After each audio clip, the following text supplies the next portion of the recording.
actually creates a data-driven culture? I think we kind of know what a data-driven culture is when we see it.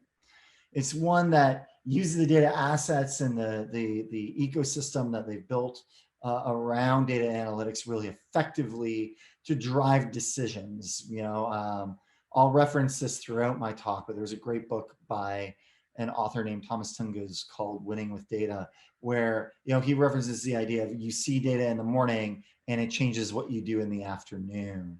And that's really, I think, what a lot of companies should aspire to when it comes to building data-driven cultures. One that really encourages data literacy, encourages people to make data-driven arguments in that same way that Jim Barksdale used to say. Jim Barksdale was the former CEO of Netflix, and prior to that, Sun Microsystems, when he would say, or not Netflix, sorry, former CEO of Netscape, getting my eras confused, where he would say, bring data to an argument. If you bring opinions, we're just going to go with mine.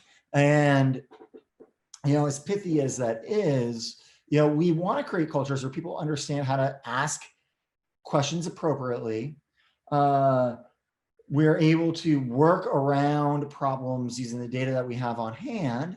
And, people are able to make data-driven arguments, and those arguments are listened to and understood, right? We understand that to be a data-driven culture, but what actually creates a data-driven culture? I'm here to tell you that it's really tough. And it's one of those marketing speak things that you see out there in the marketplace a lot, right? You see people asking, well, what is a data-driven culture? But you see all sorts of products promising to be a silver bullet to get you to the promised land of having a data-driven culture. I've seen everything from, data warehouses, and I mean, there are some killer data warehousing tech out there today, that I'm a huge fan of, right? To self-serve BI tools, to data prep tools, to everything in between, claiming to be the magic unlock that's finally going to get you to having a data-driven culture.